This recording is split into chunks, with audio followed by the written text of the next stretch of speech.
Hi, Karina here, your lucid living coach. It's been a while, so I didn't end up doing the new moon video for Gemini because I just been so busy and I really needed some time to be alone. And for me, it was kind of like a little emotional time. So, and it could just be the lack of self-time and self-care that I've had in the last week. Because I've been super busy with that Gemini and like hanging out with friends and not really having that alone time, which is very important. So I wanted to touch base on a couple of things with the Gemini new moon and what may have come up. So with Gemini, it is the two faces, okay? So it's really the masculine aspects of ourselves and the feminine aspects of ourselves.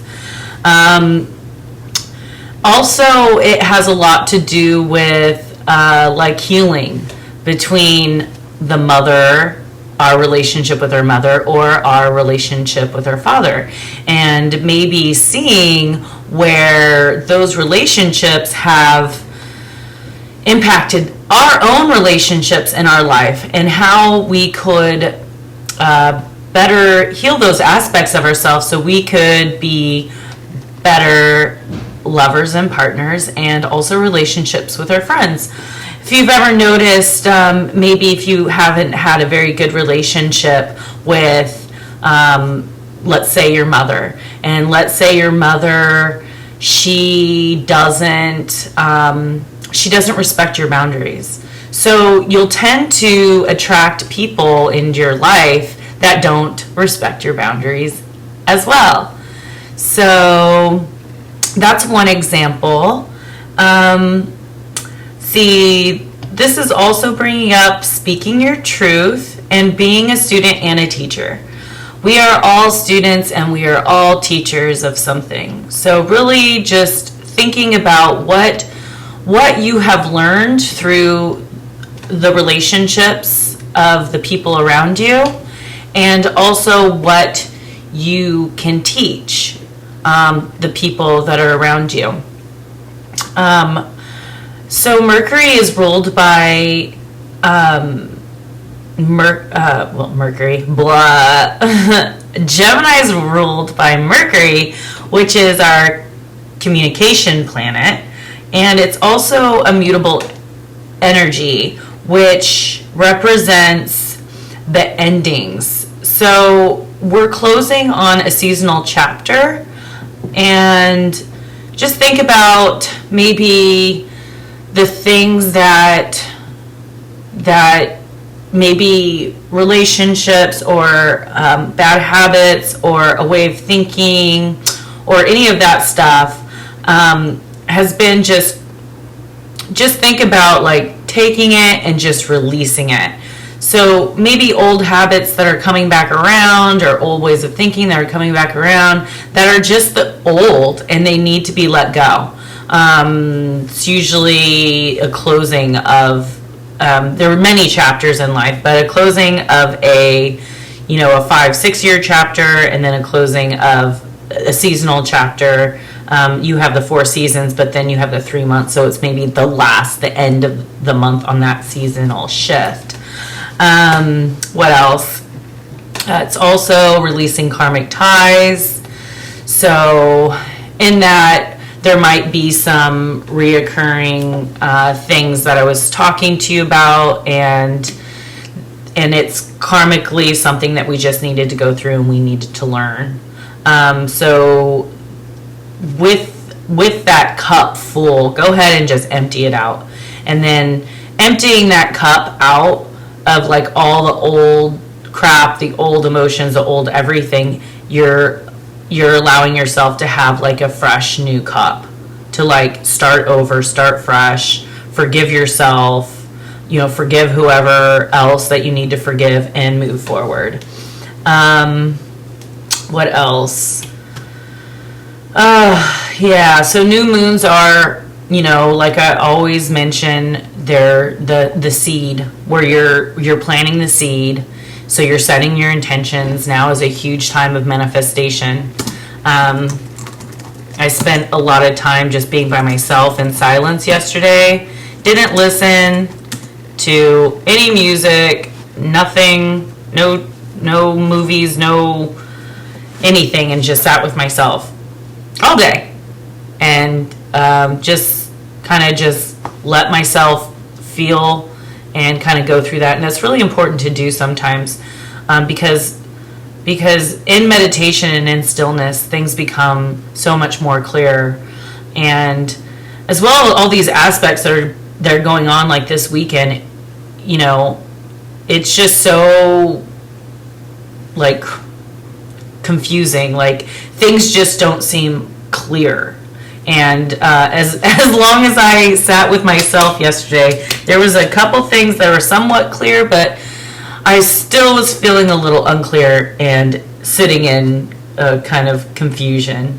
But I do feel that I had understood some of the things that I don't like about myself that I want to change, or you know, things that I do that aren't really for my best interest, and just coming to terms with that, and you know, kind of putting away your ego for a second really helps with this type of energy.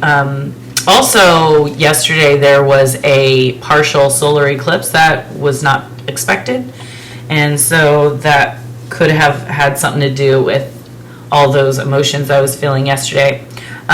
Today the moon has dropped into Cancer, so Cancer is more about family and home, and it's a water sign, so there's a little bit of some emotions as well, sensitivities towards things.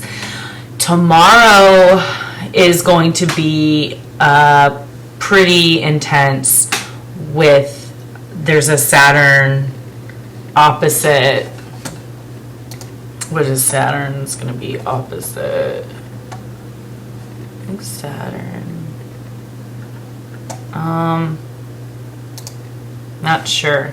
It's either the sun or Mars. Or the moon, I'm sorry. Mars.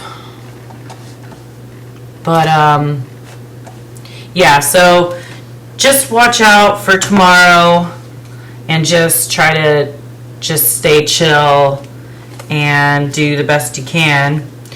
There's going to be, I just feel like there's just a lot of energy shifts that are happening, and especially at the beginning of June, we have Mars entering Cancer, Venus entering Taurus, and Mercury entering Gemini. So, and also Jupiter's finally going direct. Yay. Can't wait for that. And there's just a lot of craziness going on in June. Neptune's also going to be retrograde at the middle of the month. And yeah, I mean, that's just enough energy in itself for being in 1 month. But the first week of June is going to be really intense with a lot of changes. So I'll do some videos regarding that, but I just wanted to touch base with you about Gemini's new moon and this energy this weekend. It could be very healing and purging. It could be a really sensitive time. It's the pull between certain things. I mean, you could have it's like a feeling of things that you just want to undo. You're like, I did that, or I said that, but that's not really what I meant, or that's not really what I wanted. And it's like you're feeling like, I changed my mind, and that's all well and good, but just figure it out and, speak your truth. I mean, that's all you can do is communicate that and try to not do things just off the fly. The thing that comes in your head, just think about it before you spit it out and you say it. That's my advice. But I hope you guys have a wonderful weekend. It should be really fun. It's Memorial Weekend, so you guys be safe. Connect with family and friends. It's a really good time to be around family and people that you consider family like. And yeah, have a good time. Be careful with all the traffic. And I love you guys. Talk to you later. Bye.